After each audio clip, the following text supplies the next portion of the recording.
దేవునికి స్తోత్రములు. లైవ్లో యూట్యూబ్లో వీక్షిస్తున్న సహోదరి సహోదరులకు క్రీస్తు నామములో వందనములు. ప్రార్థన చేసుకుందాం. పరలోకమందున్న మా తండ్రి, నీ ప్రియకుమారుడు యేసుక్రీస్తు నామములో కృతజ్ఞతాస్తుతులు స్తోత్రం చెల్లించుకుంటున్నాం నాయన. ఇంతవరకు సజీవ లెక్కలో ఉంచుకొని ఉదయకాల సమయంలో నీ సన్నిధిలో చేరి నేను స్తుతించే భాగ్యం, నేను కొనియాడే భాగ్యం మాకు అనుగ్రహించినందుకు కృతజ్ఞతాస్తుతులు స్తోత్రాలు. మరి ఉదయకాల సమయంలో బైబిల్లోని ఆత్మ సంబంధమైన సంగతులతో పరిశీలన దృక్పథంతో ప్రయత్నపడుచుండగా మరి నీ ఆత్మ సహాయం దయచేసి నీ వాక్యంతో మాతో మాట్లాడండి. మా హృదయాలను నీ వాక్యానుసారంగా సిద్ధపరచుకొని నీ చిత్తాన్ని నెరవేర్చే వారముగా ఉండుటకు నీ కృపను అనుగ్రహించమని, ఇంత గొప్ప ధన్యత మాకు అనుగ్రహించినందుకు కృతజ్ఞతాస్తుతులు స్తోత్రం చెల్లించుకుంటూ యేసుక్రీస్తు నామములో ప్రార్థన అడిగి వేడుకుంటున్నాం తండ్రి, ఆమెన్. దేవుని కృపను బట్టి మనల్ని సజీవ లెక్కలో ఉంచుకొని మరి మరొకసారి దేవుని సన్నిధిలో మరి చేరి మరి దేవుని వాక్యాన్ని ధ్యానించడానికి ఇచ్చిన కృపను బట్టి దేవునికి కృతజ్ఞతాస్తుతులు స్తోత్రములు. మరి బైబిల్లోని ఆత్మనియమము ఏం చూస్తుందంటే దేవునికి కృతజ్ఞతాస్తుతులు స్తోత్రం చెల్లించాలి, సహోదరులమైన మనము ఒకరికొకరు వందనములు చెల్లించుకోవాలని బైబిల్లోని ఆత్మనియమము సూచిస్తుంది. దానిని మనం అనుసరిస్తూ ముందుకు సాగుదాము ప్రియులారా. మరి ఈరోజు సిటిహెచ్ క్లాసు మరి నేర్చుకునే అంశం ఏంటంటే ఒకే ధర్మశాస్త్రముకు అనేక పేర్లు. ప్రియులారా, మరి ధర్మశాస్త్రము అనే భాగంలో ఈరోజు 4వ పాఠం. ఇది 39వ క్లాసు, సిటిహెచ్ క్లాసు. మరి సహోదరులారా, మరి దయచేసి వాక్యాన్ని అనాలోచకంగా ఆలోచించకుండా మరి లేఖనాల ఆధారణతో మీ ముందుకు ఈ అంశాన్ని తీసుకురావడం జరిగింది. ఈ అంశాన్ని మరి పౌలు శీలలు మరి ప్రకటిస్తున్నప్పుడు మరి పౌలు శీలలు అనేది చాలా మరి పెద్దవారు. మరి ఆ పెద్దవారు ప్రకటిస్తుంది మరి వాళ్ళు మంచిదే ప్రకటిస్తారు అని అనుకోకుండా ఏంటంటే పౌలు శీలలు ప్రకటించిన వాటిని ప్రతిదినము లేఖనాలు పరిశీలించు వచ్చిరి మరి బెరయలో ఉన్నవారు. ప్రియులారా, మరి ఆ విధంగానే ఎవరు చెప్పినా కానీ మనము బైబిల్ను ముంగటికి తీసుకొచ్చి మరి వారు చెప్తున్నది బైబిల్కు అనుసారంగా ఉందా లేదా, బైబిల్కు అనుసారంగా ఉంటే మనం దాన్ని అనుసరిస్తూ మనమందరము వాక్యాన్ని విని అర్థం చేసుకొని మనమందరం దేవునికి మహిమ తెచ్చేవారంగా, దేవునికి ఘనత తెచ్చేవారంగా ఉంటే ధన్యత దేవుడు మనకు దయచేస్తున్న విధానమునకు దేవునికి కృతజ్ఞతాస్తుతులు స్తోత్రాలు. మరి ప్రియులారా, మరి ఈరోజు సిటిహెచ్ క్లాసు 39 మరి ఒకే ధర్మశాస్త్రంకు అనేక పేర్లు అనే అంశము మరి నేర్చుకుందాం ప్రియులారా. దేవుడు తన ప్రజలైన ఇజ్రాయేలీలను ఇజ్రాయేలీలు అనుసరించి జీవించి నడుచుకోవటానికి శాసనములను చట్టములను ఆజ్ఞలను మరి తన సేవకుడైన మోషే ద్వారా ధర్మశాస్త్రము అనుగ్రహింపబడెను. గనుక ధర్మశాస్త్రము ఏమన్నారంటే మోషే ధర్మశాస్త్రము అని అన్నారు ప్రియులారా. మరి మోషే ధర్మశాస్త్రము అంటే ప్రియులారా, మరి ఇజ్రాయేలీలకు మరి కొంతమంది మరి చాలామంది సేవకులు, చాలామంది మరి బోధకులు మరి ఎలా ప్రకటిస్తున్నారంటే ఇజ్రాయేలీలకు 2 ధర్మశాస్త్రములు ఇచ్చారు. మరి ఇజ్రాయేలీలకు 2 ధర్మశాస్త్రములు ఇచ్చారు. మరి ఒకటి యెహోవా ధర్మశాస్త్రము, 2 మోషే ధర్మశాస్త్రము అని చెప్తున్నారు. చాలామంది నమ్ముచున్నారు, మరి బోధిస్తున్నారు ప్రియులారా. మరి వాస్తవంగా మరి ధర్మశాస్త్రం ఒకటే కాబట్టి మరి ఇజ్రాయేలీలను దేవుడు ఏర్పరచుకొని మరి ధర్మశాస్త్రం మోషే ద్వారా ఇవ్వబడ్డది కాబట్టి మోషే ధర్మశాస్త్రం అని వ్రాయబడి ఉన్నది ప్రియులారా. మరి ఈ విధంగా మరి చాలామంది మరి ఇజ్రాయేలీలకు 2 ధర్మశాస్త్రాలు ఇచ్చారు అని నమ్ముచు మరి చాలామంది బోధకులు బోధిస్తున్నారు ప్రియులారా. అది ఎంతవరకు వాస్తవము, అది లేఖనానుసారమా కాదా అని మనము ఈరోజు లేఖనాలతో మరి బైబిల్ దగ్గరికి వెళ్దాం ప్రియులారా. మరి లేఖనాల ఆధారంగా మనం చూస్తే మరి వాస్తవమా అవాస్తవమా, మరి ప్రియులారా ప్రామాణిక గ్రంథం అని మనం పట్టుకుంటున్నామే, ఆ ప్రామాణిక గ్రంథం ఆ విధంగా చెప్తుందా? ఆ విధంగా చెప్తే మనం దాన్ని యాక్సెప్ట్ చేయాలి, ఆ విధంగా చెప్పకుంటే దాన్ని మనం విడిచిపెట్టాలి ప్రియులారా. మనకు ఆధారం ఏంది? ప్రామాణిక గ్రంథంలో మరి రాయబడిన దాని ప్రకారం ఎవరు చెప్పినా కానీ వారు చిన్న సేవకుడు పెద్ద సేవకుడు ఎవరు అనేది అనుకోకుండా వాక్యానుసారంగా ఉంటే మనం యాక్సెప్ట్ చేసి మన హృదయంలోని భద్రపరచుకొని వాక్యానుసారంగా మనం సరి చేసుకోవాల్సిన అవసరం ఎంతైనా ఉంది ప్రియులారా. మరి ప్రియులారా, మరి ధర్మశాస్త్రంకు అనేక పేర్లు. ప్రియులారా, మరి ధర్మశాస్త్రంకు అనేక పేర్లు అనేది మనము ఆలోచించినట్లయితే ప్రియులారా, మరి బైబిల్ లేఖకులు మరి ధర్మశాస్త్రంకు మరి పర్యాయ పదాలుగా మరి ప్రియులారా వాళ్ళు మరి రాయడం జరిగింది. బైబిల్ లేఖకులు పర్యాయ పదాలుగా ధర్మశాస్త్రంకు పర్యాయ పదాలుగా మరి రాయడం జరిగింది. ఎలా జరిగిందంటే ప్రియులారా, మరి ధర్మశాస్త్రం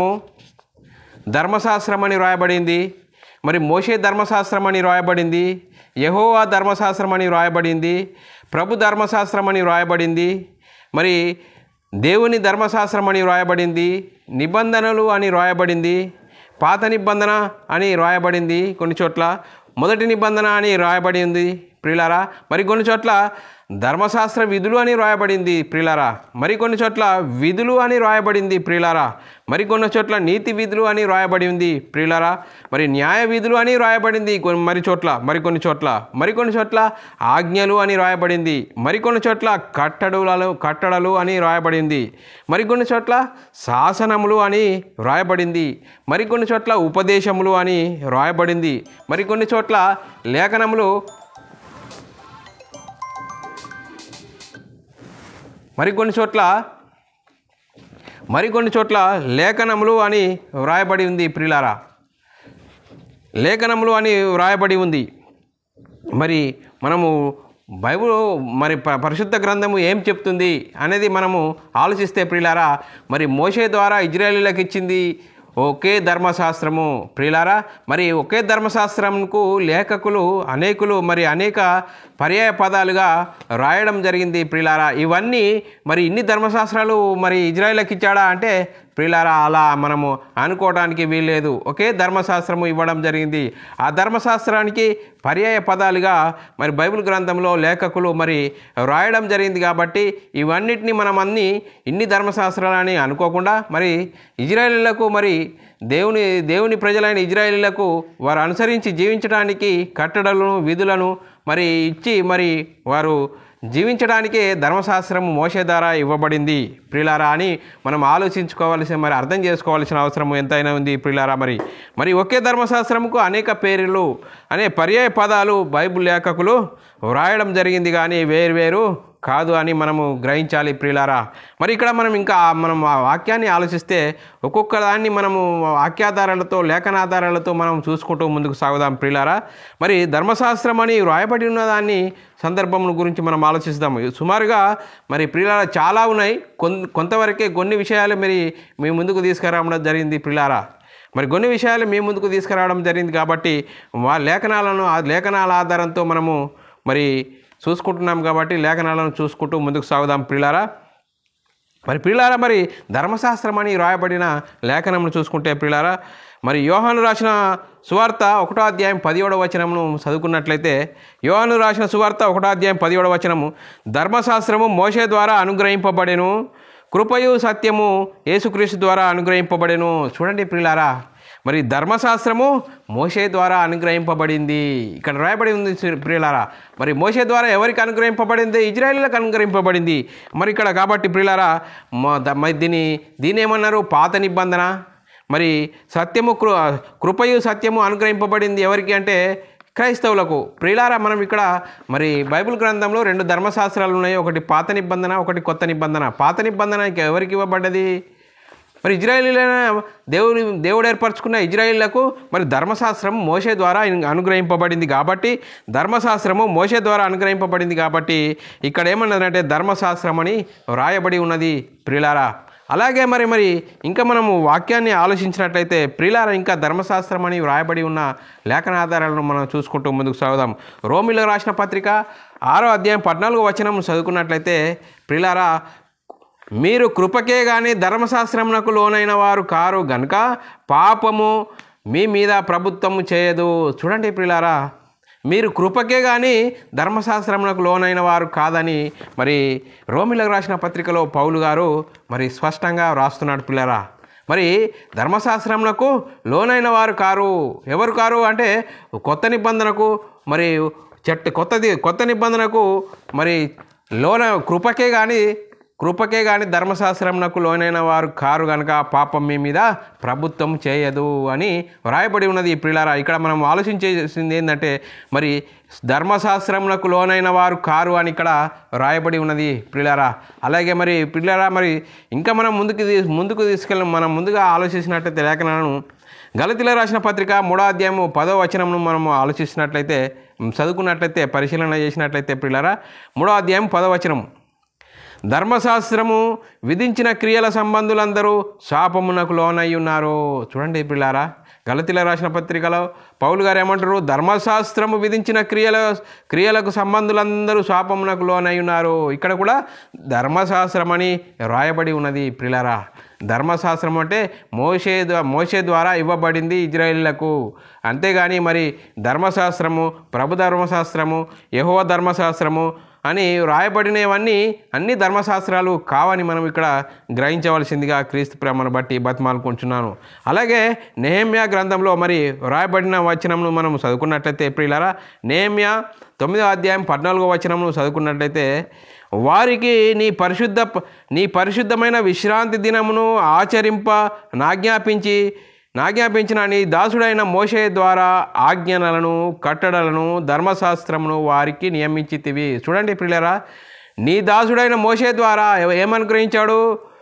ఆజ్ఞలను, కట్టడలను, ధర్మశాస్త్రమును వారికి నియమించితివి. చూడండి ప్రియులారా, ఇక్కడ కూడా ధర్మశాస్త్రం అని రాయబడి ఉన్నది ప్రియులారా.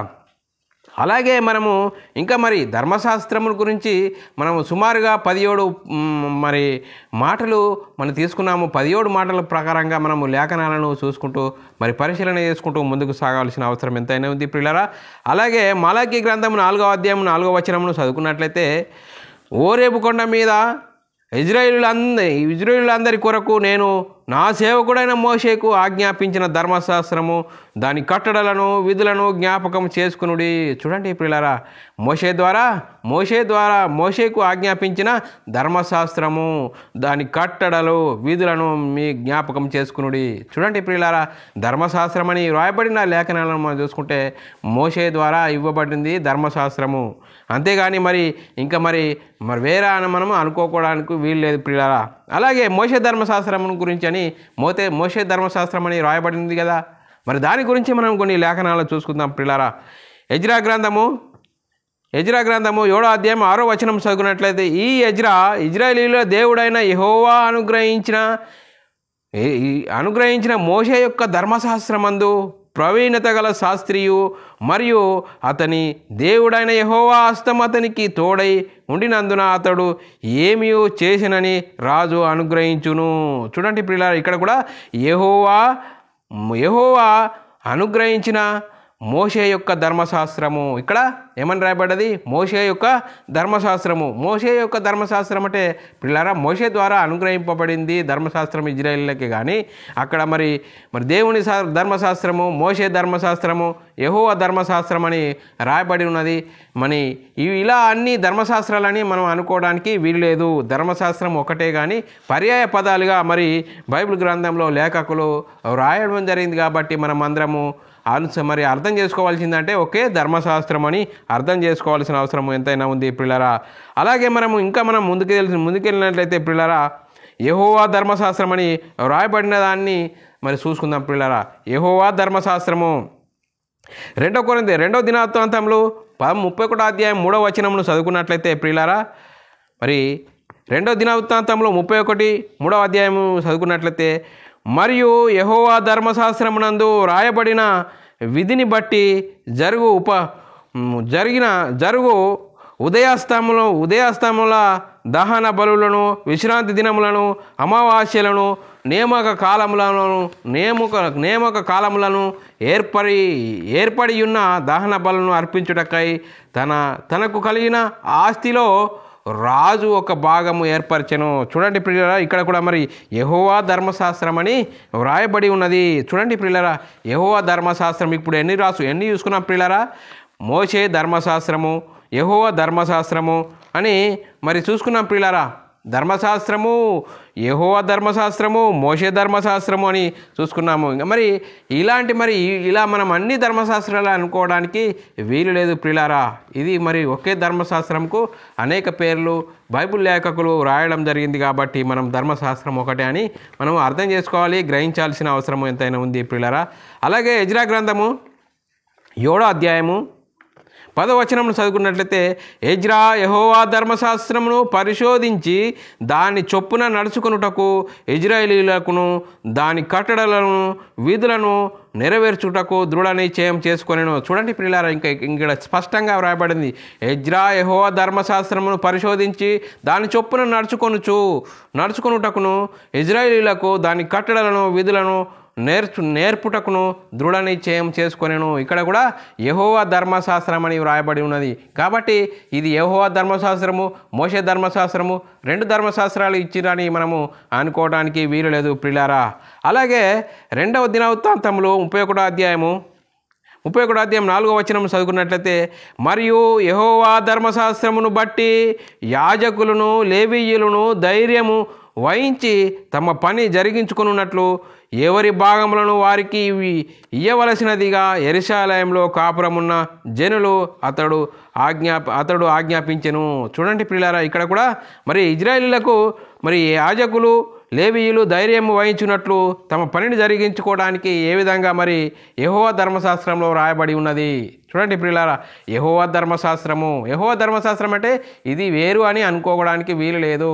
ఒకే ధర్మశాస్త్రంకు అనేక పేర్లు అని మరి బైబిల్ లేఖకులు రాయడం జరిగింది. కాబట్టి మనం అర్థం చేసుకోవాల్సిందంటే ధర్మశాస్త్రం ఒకటే, కానీ పేర్లు అనేకములు ఉన్నాయి కాబట్టి అనేక ధర్మశాస్త్రాలు ఇచ్చారు, 2 ధర్మశాస్త్రాలు ఇచ్చారని మరి చాలామంది భ్రమపడుతున్నారు, మరి నమ్ముతున్నారు, ప్రకటిస్తున్నారు. ప్రియులారా, మరి వాక్యము లేఖనాలు ఏం చెప్తున్నాయి ఆ లేఖనాలను మనం అనుసరిస్తూ ముందుకు సాగుదాం. మరి మరొక చోట ప్రభు ధర్మశాస్త్రం అని వ్రాయబడి ఉన్నది కదా ప్రియులారా. మరి దాని గురించి లేఖనాలు చూసుకుందాం ప్రియులారా. లూకాసు వార్త 2వ అధ్యాయం 22, 23, 24 వచనాలు చదువుకున్నట్లయితే ప్రియులారా, మరి యేసుక్రీస్తుని గురించి, యేసుక్రీస్తు పుట్టినప్పుడు ధర్మశాస్త్ర ప్రకారంగా మరి యేసుక్రీస్తు జరిగిన మరి శుద్ధీకరణ ఆచారం గురించి వ్రాయబడినది ప్రియులారా. మోషే మరి చూడండి, లూకాసు వార్త 2వ అధ్యాయం 22, 23, 24 వచనాలు చదువుకున్నట్లయితే, మోషే ధర్మశాస్త్రం చొప్పున వారు తమ్మును శుద్ధి చేసుకుని దినములు గడిచినప్పుడు ప్రతి తొలుచూలు మగపిల్ల ప్రభువుకు ప్రతిష్టం చేయవలెను అని ప్రభు ధర్మశాస్త్రమందు వ్రాయబడి ఉన్నట్టు ఆయనను ప్రభువుకు ప్రతిష్ఠించుటకు అని వ్రాయబడి ఉన్నది. ప్రియులారా, ఇక్కడ మరి ప్రభు ధర్మశాస్త్రం అంటే ప్రభు ధర్మశాస్త్రము వేరు కాదు. ఇక్కడ ఏమైంది, మోషే ధర్మశాస్త్రం చొప్పున మరి యేసుక్రీస్తు మరి ధర్మశాస్త్ర కాలంలో పుట్టాడు కాబట్టి మోషే ధర్మశాస్త్రం చొప్పున వారు తమ్మును శుద్ధి చేసుకున్న దినములు గడిచినప్పుడు ప్రతి చొరుచూరు మగపిల్లకు ప్రభుకు ప్రతిష్ఠించవలనని ప్రభు ధర్మశాస్త్రమందు రాయబడి ఉన్నది అని ఇక్కడ రాయబడి ఉన్నది ప్రియులారా.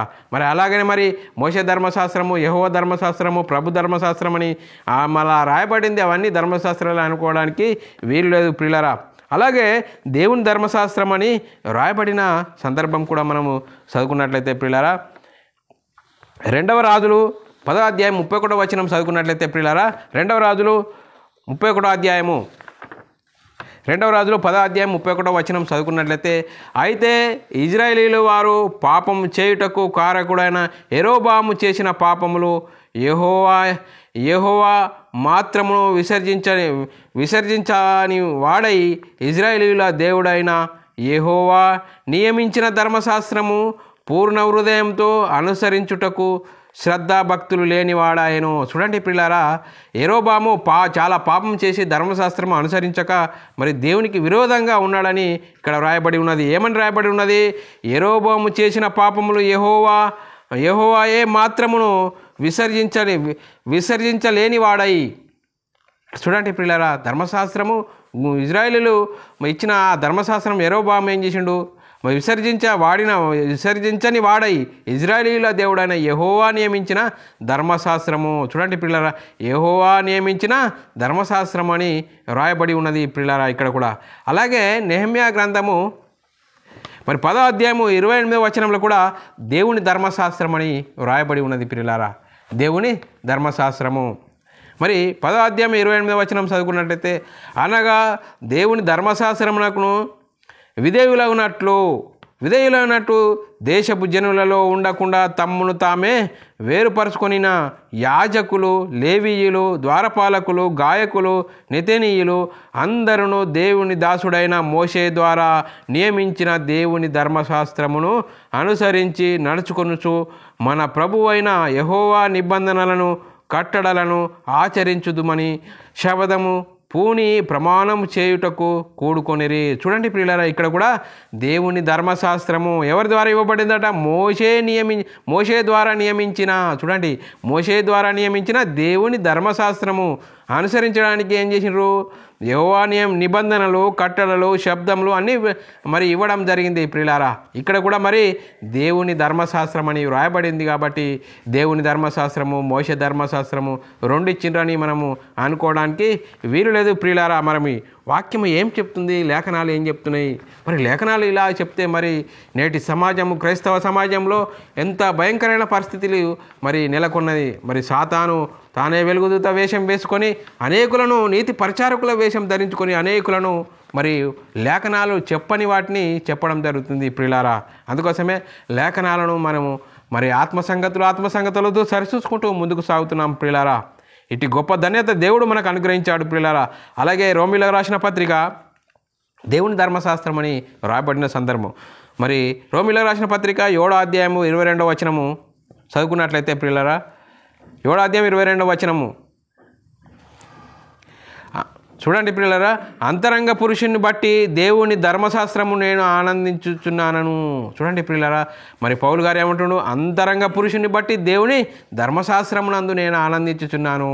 మరి ప్రియులారా, దేవుని ధర్మశాస్త్రం అంటే మోషే ద్వారా ఇవ్వబడిన ధర్మశాస్త్రమే అని మనము ఇక్కడ అర్థం చేసుకోవాల్సిన అవసరం ఉంది. ఇంకొక చోట మరి నిబంధన అని రాయబడిన సందర్భం ప్రియులారా. నిబంధన అని రాయబడిన సందర్భం చదువుకున్నట్లయితే నిర్గమకాండము 34వ అధ్యాయం 28వ వచనమును చదువుకున్నట్లయితే ప్రియులారా, అతడు 40 రేయింబగలు యెహోవాతో కూడా అక్కడ ఉండెను. అతడు భోజనము చేయలేదు, నీళ్లు త్రాగలేదు. అంతలో ఆయన ఆ నిబంధన వాక్యములు అనగా 10 ఆజ్ఞలు గల 10 ఆజ్ఞలను ఆ పలకల మీద వ్రాసెను. చూడండి ప్రియులారా, ఎంత స్పష్టంగా ఉంది. నిబంధన వాక్యములు అనగా ఏమంటుండు? 10 ఆజ్ఞలు గల పలకల మీద వ్రాసెను. చూడండి, మరి ఇక్కడ ఇంత స్పష్టంగా ఎవరైంది? నిబంధన అంటే ప్రియులారా, నిబంధన అనగా అని 10 ఆజ్ఞలు గల పలకల మీద వ్రాసెను అంటే ప్రియులారా, ఇక్కడ మనం అర్థం చేసుకోవాల్సింది మోషే ద్వారా మరి ఆజ్ఞలు ఇవ్వబడ్డాయి, నిబంధనలు ఇవ్వబడ్డాయి. అది ధర్మశాస్త్రమే అని ఇక్కడ మనం అర్థం చేసుకోవాల్సిన అవసరము ఎంతైనా ఉంది. మరో సందర్భం చూసుకున్నట్లయితే ద్వితీయోపదేశ కాండము 4వ అధ్యాయము 13వ వచనం చదువుకున్నట్లయితే, మరియు మీరు చేయవలనని ఆయన విధించిన నిబంధనను అనగా 10 ఆజ్ఞలను మీకు తెలియజేసి 2 రాతి పలకల మీద వాటిని రాసెను. చూడండి ప్రియులారా, ఎంత స్పష్టంగా నిబంధన అనగా 10 ఆజ్ఞలను మీకు తెలియజేసి 2 రాతి పలకల మీద వాటిని రాసెను. చూడండి ప్రియులారా, ఎంత మరి బైబిల్ లేఖకులు అనేక మరి ఒకే ధర్మశాస్త్రంకు అనేక పర్యాయ పదాలు రాసినట్లుగా మనము చూసుకుంటున్నాం ప్రియులారా. నిబంధన అనగా ధర్మశాస్త్రం అని ఇక్కడ మనము అర్థం చేసుకోవాల్సిన అవసరము ఉంది ప్రియులారా. అలాగే ప్రియులారా, ఇంకొక సందర్భం చూసుకున్నట్లయితే ప్రియులారా, మరి ద్వితీయోపదేశ ఖండము 5వ అధ్యాయము 2వ వచనం చదువుకున్నట్లయితే, మన దేవుడైన యెహోవా యెరోబాములో మనతో నిబంధన చేసెను. నిబంధన అంటే ఇక్కడ ధర్మశాస్త్రం అని మనం అర్థం చేసుకోవాల్సిన అవసరం ఎంతైనా ఉంది. అదే మొదటి నిబంధన అని రాయబడిన సందర్భం కూడా మనం చూసుకున్నట్లయితే ప్రియులారా, హెబ్రీయులకు రాసిన పత్రిక 8వ అధ్యాయం 7వ వచనము. హెబ్రీయులకు రాసిన పత్రిక 8వ అధ్యాయం 7వ వచనము. మరి ఏలయనగా ఆ మొదటి నిబంధనలో లోపం లేనిదైతే రెండవ దానికి అవకాశం ఉండనేరదు. చూడండి ప్రియులారా, మరి ఏ విధంగా మరి రాశాడో. మరి మొదటి నిబంధన అనగా అంటే ధర్మశాస్త్రమే ప్రియులారా, పాత నిబంధన అంటారు. మరి మొదటి నిబంధనలో లోపం లేనిదైతే రెండవ దానికి అవకాశం ఉండనేరదు అని ఇక్కడ వ్రాయబడి ఉన్నది ప్రియులారా. మరి మొదటి నిబంధన అనగానే మనము మరి ధర్మశాస్త్రం అని అర్థం చేసుకోవాల్సిన అవసరం ఎంతైనా ఉంది. అలాగే హెబ్రీయులకు రాసిన పత్రిక 9వ అధ్యాయం 18వ వచనం, ఇందుచేత మొదటి నిబంధన కూడా రక్తం లేకుండా ప్రతిష్ఠింపబడలేదు. చూడండి పిల్లరా, మరి ఇక్కడ కూడా మొదటి నిబంధన ద్వారా మరి రక్తం లేకుండా ప్రతిష్ఠింపబడలేదు. మొదటి నిబంధన అంటే మనం ధర్మశాస్త్రం అని ఇక్కడ అర్థం చేసుకోవాల్సిన అవసరము ఎంతైనా ఉంది. అలాగే హెబ్రీయులకు రాసిన పత్రిక 9వ అధ్యాయం 1వ వచనం, మొదటి నిబంధనకైతే సేవా నియమములను ఈలోక సంబంధమైన పరిశుద్ధ స్థలమును ఉండెను. చూడండి ప్రియులారా, ఏ విధంగా మరి వాక్యం అనేది వ్రాయబడి ఉన్నది. మొదటి నిబంధన అంటే మరి ఇదేదో వేరే అని అనుకోకుండా మరి ఇది ధర్మశాస్త్రమే. బైబిల్ లేఖకులు అనేక పేర్లు రాయడం జరిగింది కాబట్టి అవన్నీ మనము లేఖనాధారాలతో చూసుకుంటున్నాం కాబట్టి ఇక్కడ మనం అర్థం చేసుకోవాల్సింది ఏంటంటే ధర్మశాస్త్రమే. ధర్మశాస్త్రాన్ని బైబిల్ లేఖకులు రాసేటప్పుడు అనేక పర్యాయ పదాలుగా రాశారు, మరి పర్యాయ పదాలుగా పేరు రాశారు కాబట్టి మనము అర్థం చేసుకోవాల్సింది ధర్మశాస్త్రం అని మనం ఇక్కడ అర్థం చేసుకోవాలి ప్రియులారా. అలాగే ప్రియులారా, మరి పాత నిబంధన అని కూడా మరి మొదటి నిబంధనను పాత నిబంధన కూడా అంటారు ప్రియులారా. అలాగే 2 కొరింథీయులకు రాసిన పత్రిక 3వ అధ్యాయం 14వ వచనంలో రాయబడిన వాక్య సందర్భం పరిశీలన చేసుకున్నట్టయితే మరి 2 కొరింథీయులకు రాసిన పత్రిక 3వ అధ్యాయం 14వ వచనం, మరియు వారి మనసులు కఠినములాయను గనుక నేటి వరకు పాత నిబంధన చదువుతున్నప్పుడు అది క్రీస్తునందు కొట్టివేయబడినని వారికి తేటపరచబడక ఆ మూసికే నిలిచి ఉన్నది. ప్రియులారా, మరి మొదటి శతాబ్ద కాలంలో పౌలు గారు మరి రాస్తూ ఏమని చెప్తున్నాడు, వాటిని మరి పాత నిబంధన మరి చదువుతున్నప్పుడు ఇది క్రీస్తునందు కొట్టివేయబడినని వారికి తేటపరచబడక వారి ముసుకే నిలిచి ఉన్నట. ప్రియులారా, ఇక్కడ కూడా ఏమైంది, పాత నిబంధన అని వ్రాయబడినది. పాత నిబంధన అంటే ప్రియులారా మనం అర్థం చేసుకోవాల్సింది ఏంటంటే ధర్మశాస్త్రం అని అర్థం చేసుకోవాల్సిన అవసరము ఉంది ప్రియులారా. అలాగే మరి హెబ్రీయులకు రాసిన పత్రికల మరి 8వ అధ్యాయం 13వ వచనంను చదువుకున్నట్లయితే పరిశీలన చేసుకున్నట్లయితే, ఆయన కొత్త నిబంధన అని చెప్పుట చేత మొదటిది పాతదిగా చేసి ఉన్నాడు. ఏది పాతగిల్లి ఉడిగిపోవునా అది అదృశ్యమవుటకు సిద్ధముగా ఉన్నది. ప్రియులారా, ఇక్కడ కూడా మరి పాత నిబంధన అని వ్రాయబడి ఉన్నది. ప్రియులారా, పాత నిబంధన అంటే ప్రియులారా మరి మనం అర్థం చేసుకోవాల్సింది ఇదొక్క నిబంధన అని అనుకోకుండా ఇది ఒకే ధర్మశాస్త్రం అని అర్థం చేసుకోవాల్సిన అవసరం ఉంది ప్రియులారా. లేఖనాలు చెప్తున్నాయి ప్రియులారా, లేఖనాలకు లోబడదామా మరి వ్యక్తులకు లోబడదామా ప్రియులారా. మనము ప్రామాణిక గ్రంథము పట్టుకుంటున్న క్రైస్తవులమైన మనము బైబిల్ ఏం చెప్పిందో ఆ బైబిల్కు లోబడాలి, వ్యక్తులకు లోబడద్దు ప్రియులారా. ఆ వ్యక్తులు మనల్ని మరి పరలోకానికి తీసుకెళ్లరు. పరలోకానికి తీసుకెళ్లేది వాక్యమే. ఆ వాక్యము ఏం చెప్తుంది, వాక్యంను అర్థం చేసుకొని గ్రహించి దాన్ని అనుసరించి మనం జీవించి మనం దేవునికి మహిమ తెచ్చేవారంగా, దేవునికి ఘనత తెచ్చేవారంగా ఉండే ధన్యత దేవుడు మనందరికీ అనుగ్రహిస్తున్నాడు ప్రియులారా. మరి అలా ముందుకు సాగుదాం ప్రియులారా. అలాగే మరి ప్రియులారా, మరి ధర్మశాస్త్రం విధులు అని రాయబడి ఉన్నది ప్రియులారా. మరి ఒక చోట విధులు అని రాయబడిన సందర్భంలో చదువుకున్నట్లయితే నిర్గమకాండము 18వ అధ్యాయం 16వ వచనం చదువుకున్నట్లయితే ప్రియులారా, విధులు మరి ఇప్పుడు చూడండి ప్రియులారా, ఎన్నో సందర్భాలు చూసుకుంటున్నాం. మరి ఒకే ధర్మశాస్త్రంకు అనేక పేర్లు అనే విధులు అనే ఒక సందర్భం చూసుకున్నట్లయితే ప్రియులారా, నిర్గమకాండము 18వ అధ్యాయం 16వ వచనం చదువుకున్నట్లయితే, వారికి వాద్యము ఏదైనాను కలిగిన ఎడల నా యొద్దకు వచ్చెదరు, నేను వారి విషయమై న్యాయం తీర్చి దేవుని కట్టడలను ఆయన ధర్మశాస్త్ర విధులను వారికి తెలియజేయుచున్నానని తన మామతో చెప్పాను. చూడండి ప్రియులారా, మోషే ఆయన మామతో చెప్తున్నాడు. ఏమైంది, ప్రజలు నా దగ్గరికి వస్తే ఏం చేసిన దేవుని కట్టడలను ఆయన ధర్మశాస్త్ర విధులు అంటే ఇక్కడ ప్రియులారా ధర్మశాస్త్రం అని మనం అర్థం చేసుకోవాలి. విధులు అంటే మళ్ళీ ఇదేదో మరి ధర్మశాస్త్రం అని అనుకోవడానికి వీలు లేదు.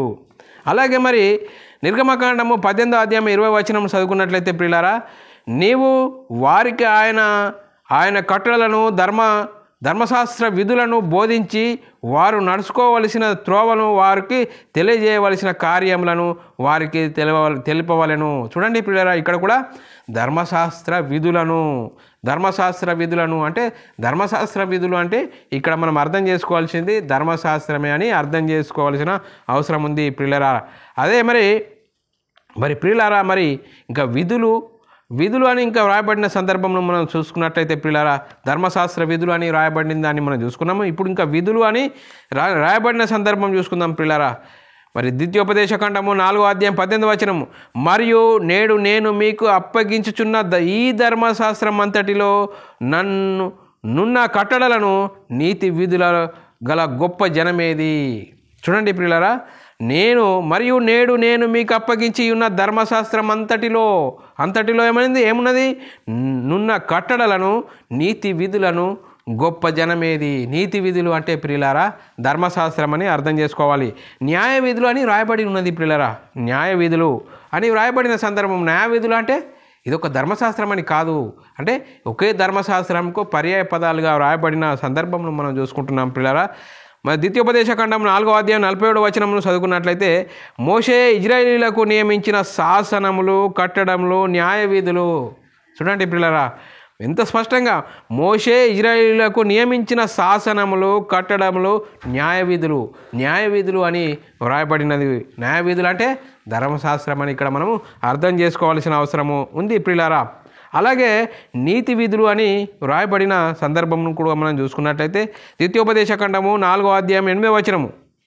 ద్వితీయోపదేశకాండం 4వ అధ్యాయము 8వ వచనం, మరియు నేడు నేను మీకు అప్పగించిన ఈ ధర్మశాస్త్రం అంతటిలోనున్న కట్టడలను నీతి విధులు గల గొప్ప జనమేది. చూడండి ప్రియులారా ఇక్కడ కూడా నీతి విధులు అని రాయబడి ఉన్నది. చూడండి ప్రియులారా, మరి ఇన్ని పేర్లు మనము ఇన్ని ధర్మశాస్త్రాలు అనుకుందామా? అనుకోవడానికి వీల్లేదు. మరి ఎలా అనుకోవాలంటే ఒకే ధర్మశాస్త్రముకు మరి అనేక పేర్లు, మరి బైబిల్ లేఖకులు పర్యాయ పదాలుగా వ్రాశారు. ఆ రాసిన దాన్ని మనం అర్థం చేసుకోవాలి తప్ప కానీ ఇవన్నీ ధర్మశాస్త్రాలు ఇచ్చారు. మరి యెహోవా ధర్మశాస్త్రం ఇచ్చాడు, మోషే ధర్మశాస్త్రం ఇచ్చాడు, మరి ఇజ్రాయేలుకు 2 ధర్మశాస్త్రాలు ఇచ్చారు కాబట్టి 2 ధర్మశాస్త్రాలు ఇచ్చారని మరి నమ్మేవారు ఉన్నారు, ఇప్పుడు బోధించేవారు ఉన్నారు పిల్లారా. అలాంటి బోధనను మనము నమ్మకూడదు. లేఖనాలు ఏం చెప్తున్నాయో ఆ లేఖనాలను అనుసరించి మనము లేఖనాలు నమ్మాలి, వ్యక్తులను నమ్మకూడదు ప్రియులారా. రోమిలకు రాసిన పత్రిక 8వ అధ్యాయం 3వ వచనమును చదువుకున్నట్లయితే, శరీరమును అనుసరింపక ఆత్మను అనుసరించి నడుచుకొను మన యందు ధర్మశాస్త్ర సంబంధమైన నీతి విధి నెరవేర్చబడవలనని పాప పరిహారం నిమిత్తము. మరి చూడండి, ధర్మశాస్త్ర సంబంధమైన నీతి విధి అంటున్నారు పిల్లరా. మరి శరీరమును అనుసరింపక ఆత్మను అనుసరించి నడుచుకొను మన యందు ధర్మశాస్త్ర సంబంధమైన నీతి విధి అని ఇక్కడ రాయబడి ఉన్నది. మరి నీతి విధి అంటే మరి ఒక ధర్మశాస్త్రం అని అనుకోకుండా మరి ధర్మశాస్త్రం అని అర్థం చేసుకోవాల్సిన అవసరం ఉంది పిల్లరా. ఆజ్ఞలు అని రాయబడిన సందర్భము, మరి ఆజ్ఞలు అనేది ఆ లేఖనానుసారంగా మనం చూసుకుందాం పిల్లరా. లేవిలో రాసిన లేవియాకాండము 26వ అధ్యాయం 46వ వచనమును చదువుకున్నట్లయితే పిల్లరా, యెహోవా మోషే ద్వారా సీనాయి కొండ మీద తనకును ఇజ్రాయేలీయులకును మధ్య నియమించిన కట్టడలను, తీర్పులను, ఆజ్ఞలు ఇవే. చూడండి పిల్లరా, ఆజ్ఞలు ఇవే. మరి ఎక్కడ ఇజ్రాయేలీయులకును మధ్య నియమించిన కట్టడలు, తీర్పులు ఇవే అని వ్రాయబడి ఉన్నది పిల్లరా. ఆజ్ఞలు అంటే ఇక్కడ మరి ధర్మశాస్త్రమని అర్థం చేసుకోవాల్సిన అవసరం ఉంది పిల్లరా. అదే లేవిలో రాసిన లేవియాకాండం 27వ అధ్యాయం 34వ వచనము చదువుకున్నట్లయితే, ఇవి యెహోవా సీనాయి కొండ మీద ఇజ్రాయేలీయుల కొరకు మోషేకు ఇచ్చిన ఆజ్ఞలు. చూడండి ఎంత స్పష్టంగా ఉంది. సీనాయి కొండ మీద ఇజ్రాయేలీయులకు మోషే ద్వారా ఇవ్వబడిన ఆజ్ఞలు అంటే పిల్లరా ధర్మశాస్త్రము అని అర్థం చేసుకోవాల్సిన అవసరం ఉంది ఇది పిల్లరా. అలాగే మరి కట్టడలు అని రాయబడినది. మరి కట్టడలు అంటే మరి ఏంటి అనేది మనం లేఖనానుసారంగా చూసుకుందాం పిల్లరా. లేవియాకాండము 26వ అధ్యాయం 46వ వచనము, యెహోవా మోషే ద్వారా సీనాయి కొండ మీద తనకు ఇజ్రాయేలీయులకు మధ్య నియమించిన కట్టడలు, తీర్పులు ఇవే. చూడండి పిల్లరా, కట్టడలు. అలాగే మరి ద్వితీయోపదేశకాండము 4వ అధ్యాయము 8వ వచనమును చదువుకున్నట్లయితే, మరియు నేడు నేను మీకు అప్పగించిన ఈ ధర్మశాస్త్రం అంతటిలోనున్న కట్టడలను, నీతి విధులు గల గొప్ప జనమేది. చూడండి పిల్లరా, ఇక్కడ కూడా కట్టడలు అని రాయబడి ఉన్నది. నీతి విధులు ధర్మశాస్త్రంలోనున్న కట్టడలు అని రాయబడి ఉన్నది పిల్లరా. మరి కట్టడలు అంటే ఇదొకటి అనుకోకుండా మరి ఇది ఏమనుకోవాలి, మనము ధర్మశాస్త్రమే అని అనుకోవాల్సిన అవసరం ఉంది పిల్లరా. మరి ఇంకా పిల్లరా, శాసనములు అంటే ఏంటి? మరి శాసనములు మరి నిర్గమకాండం 32వ అధ్యాయం 15వ వచనం చదువుకున్నట్లయితే పిల్లరా, మోషే శాసనములు గల 2 పలకలను చేత పట్టుకొని కొండ దిగి వచ్చెను. చూడండి పిల్లరా, ఆ పలకలు ఇరుప్రక్కల వ్రాయబడి ఉన్నవి, అవి ఆ ప్రక్కను వ్రాయబడి ఉండెను. ఎంత స్పష్టంగా ఉంది పిల్లరా. శాసనములు అంటే చూడండి పిల్లరా, మోషే శాసనములు గల 2 పలకలను చేత పట్టుకొని కొండ దిగి వచ్చెను. ఆ పలకలు ఇరుపక్కల వ్రాయబడి ఉన్నవి, అవి ఆ పక్కను ఈ పక్కను వ్రాయబడి ఉన్నది. అంటే మరి ఇక్కడ అర్థమైంది, ధర్మశాస్త్రము మోషే ద్వారా ఇయ్యబడిందని మనము అర్థం చేసుకోవాల్సిన అవసరం ఉంది పిల్లారా. అలాగే నిర్గమకాండము 34వ అధ్యాయము 29వ వచనం చదువుకున్నట్టయితే, మోషే సీనాయి కొండ దిగుచుండగా శాసనములు గల ఆ 2 పలకలు మోషే చేతిలో ఉండెను. అతడు ఆ కొండ దిగుచుండగా ఆయన అతనితో మాట్లాడుచున్నప్పుడు తన ముఖ చర్మము ప్రకాశించిన సంగతి మోషేకు తెలిసి ఉండలేదు. చూడండి ఇప్పుడు ఇక్కడ కూడా మరి సీనాయి కొండ మీద ఏమి ఇచ్చిర్రు? ధర్మశాస్త్రం ఇచ్చింది. దాన్ని ఏమన్నారు? శాసనములు గల 2 పలకలు అని మరి ఇక్కడ స్పష్టంగా ఉన్నది ప్రియులారా. మరి ఇంత స్పష్టంగా ఉండగా మరి ఇజ్రాయేలీలకు మోషే ద్వారా మోషే ధర్మశాస్త్రం ఇచ్చిండు, యెహోవా ధర్మశాస్త్రం ఇచ్చిండు, 2 ధర్మశాస్త్రాలు ఇచ్చిండు అని అనడానికి మరి వారు ఎంత సాహసం చేస్తున్నారు పిల్లరా. వాక్యంకు వ్యతిరేకమైన సాహసం చేస్తూ అనేకులను నమ్మించడము, బోధించడం ఎంతవరకు కరెక్టు పిల్లరా? మరి లేఖనాలకు మరి భయపడాలి, అర్థం చేసుకోవాలి, అనుసరించాలి పిల్లరా. అలాగే మరి మరో సందర్భం పిల్లరా, ఉపదేశములు అని రాయబడిన సందర్భం మనం చూసుకుందాం పిల్లరా. ద్వితీయోపదేశకాండం 32వ అధ్యాయము 2వ వచనం చదువుకున్నట్లయితే, నా ఉపదేశము వాన వలె కురియును, నా వాక్యము మంచు వలె లేత గడ్డి మీద పడు చినుకు వలెను, పచ్చిక మీద కురియు వర్షం వలె ఉండును. చూడండి పిల్లరా, ఎంత స్పష్టంగా ఉంది. నా ఉపదేశము వాన వలె కురియును, నా వాక్యము మంచు వలె లేత గడ్డి మీద పడుచున్నట్లు, మరి పచ్చక మీద వర్షం కురిసినట్లుగా ఉండును.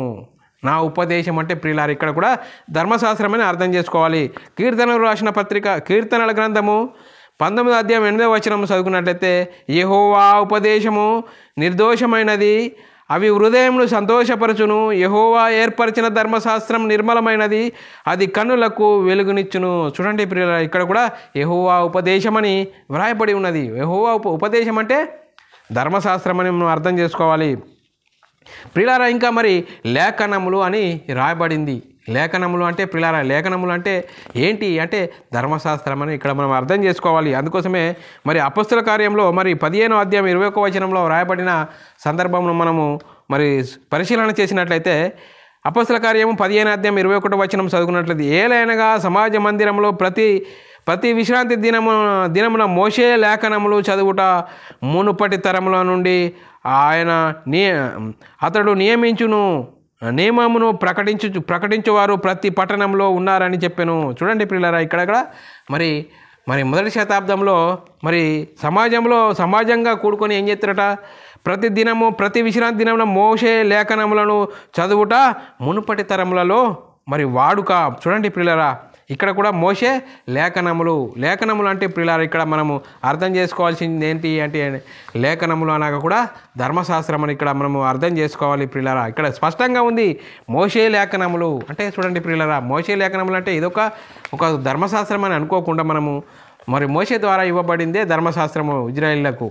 అలాగే యోహాను సువార్త 5వ అధ్యాయం 45 నుంచి 46, 47 వచనాలు చదువుకున్నట్లయితే, మరి లేఖనముల గురించి పిల్లరా, మీరు ఆశ్రయించుచున్న మోషే మీద మీరు నేరము మోపను, అతడు నన్ను గురించి వ్రాసెను గనుక మీరు మోషేను నమ్మనట్లయితే నన్నును నమ్ముదురు. మీరు అతని లేఖనములను నమ్మని ఎడల నా మాటలు ఎలాగూ నమ్ముదురు. చూడండి పిల్లరా, ఇక్కడ కూడా మోషే లేఖనములు అని ఇక్కడ వ్రాయబడి ఉన్నది. మరి మోషేని నమ్మకుంటే మరి నన్ను ఎలా నమ్ముదురు? ఆయన నమ్మితే ఇప్పుడు నన్ను నమ్ముతారు అని ఇక్కడ వ్రాయబడి ఉన్నది. మీరు అతని లేఖనములు నమ్మని ఎడల మరి నా మాట ఎలాగూ నమ్ముదురు అని ప్రియులారా. మరి లేఖనములు అంటే ప్రియులారా ధర్మశాస్త్రమే. అలాగే గలతీయులకు రాసిన పత్రిక 3వ అధ్యాయము 22వ వచనం చదువుకున్నట్లయితే, యేసుక్రీస్తునందలి విశ్వాసం మూలముగా కలిగిన వాగ్దానము విశ్వసించు వారికి అనుగ్రహింపబడినట్లు లేఖనము అందరినీ పాపములో బంధించెను. చూడండి ప్రియులారా, మొదటి శతాబ్దంలో పౌలు గారు ఏమని చెప్తుండ్రు? యేసుక్రీస్తునందలి విశ్వాసము మూలముగా కలిగిన వాగ్దానము విశ్వసించి వారికి అనుగ్రహింపబడినట్లు లేఖనమును అందరినీ పాపంలో బంధించెను. లేఖనములు అనగా ధర్మశాస్త్రం అని ఇక్కడ మనము అర్థం చేసుకోవాలి ప్రియులారా. ఎంత స్పష్టంగా ఉంది. మరి చూడండి ప్రియులారా, మరి ఒకే ధర్మశాస్త్రంకు అనేక పేర్లు, సుమారుగా మనము ప్రియులారా 15 పాదాలు ఉన్నాయి, ఇంకా చాలా ఉన్నాయి ప్రియులారా. కొన్ని మీ ముందుకు తీసుకురావడం జరిగింది ప్రియులారా. అందుకోసమే ఒకే ధర్మశాస్త్రంకు అనేక పేర్లు, మరి ఒకే ధర్మశాస్త్రంకు అనేక పేర్లు, మరి బైబుల్ లేఖకులు అలా మరో పర్యాయ పదాలుగా రాశారు ప్రియులారా. ఆ రాసిన దాన్ని మనం అర్థం చేసుకోలేక అపార్థం చేసుకొని మరి దేవుడు మరి ఇజ్రాయేలీలకు మోషే ధర్మశాస్త్రం ఇచ్చాడు, యెహోవా ధర్మశాస్త్రము, 2 ధర్మశాస్త్రాలు ఇచ్చాడు అని మరి అర్థం చేసుకోక అనాలోచనకంగా మరి మోషే ద్వారా మరి ఇజ్రాయేలీలకు 2 ధర్మశాస్త్రాలు ఇచ్చాడని అనడం ఎంతవరకు సబబు, ఎంతవరకు వాక్యానుసారము అనేది మనము లేఖనాలు చూసుకున్నాం ప్రియులారా. మరి లేఖనాలు ఏ విధంగా చెప్తున్నాయి చూడండి ప్రియులారా. ఒకే ధర్మశాస్త్రంకు అనేక పేర్లు, ధర్మశాస్త్రం అని రాయబడింది, మోషే ధర్మశాస్త్రం అని రాయబడింది, యెహోవా ధర్మశాస్త్రం అని రాయబడింది, ప్రభు ధర్మశాస్త్రం అని రాయబడింది, దేవుని ధర్మశాస్త్రం అని రాయబడింది, నిబంధన అని రాయబడింది కొన్ని చోట్ల, పాత నిబంధన అని రాయబడింది ప్రియులారా, మొదటి నిబంధన అని రాయబడింది, ధర్మశాస్త్ర విధులు అని రాయబడింది, విధులు అని రాయబడింది కొన్ని చోట్ల, నీతి విధులు అని రాయబడింది, న్యాయ విధులు అని రాయబడింది, ఆజ్ఞలు అని రాయబడింది, కట్టడలు అని రాయబడింది, మరి ఉపదేశములని రాయబడింది, లేఖనములు అని రాయబడింది ప్రియులారా. మరి ఇవన్నీ మన యొక్క ఇవన్నీ ధర్మశాస్త్రాలు అని అనుకోవడానికి వీలు లేదు ప్రియులారా. ఇవన్నీ బైబుల్ లేఖకులు మరి ధర్మశాస్త్రంకు అనేక పర్యాయ పదాలుగా రాశారు ప్రియులారా. అదే అందుకోసమే ఒకే ధర్మశాస్త్రంకు అనేక పేర్లు అని మనం ఇక్కడ అర్థం చేసుకొని, మనం వాక్యాన్ని అర్థం చేసుకొని గ్రహించి అనుసరించి మరి నడుచుకోవాలి ప్రియులారా. మరి అనేకులు మరి సాతాను చేత ఆపరేట్ చేయబడుతున్న వారు ప్రియులారా. మరి సాతాను సంఘంలో చొరబడి తానే వెలుగుదూత వేషం వేసుకొని సంఘంలో మరి గలిబిలి చేయడం జరుగుతుంది. కాబట్టి లేఖనాలను చూసుకొని లేఖనాలను పట్టుకొని లేఖనాలు ఏం చెప్తున్నాయి, మన దృష్టి ఎవరు చెప్పినా సరే లేఖనాల ప్రకారంగా ఉన్నదా, ఓకే మనం వాక్యానికి లోబడదాం, భయపడదాం. మరి వాక్యమును మన హృదయంలో అత్తుకొని మనమందరము దేవునికి మహిమ తెచ్చేవారంగా, దేవునికి ఘనత తెచ్చేవారంగా ఉందాం ప్రియులారా.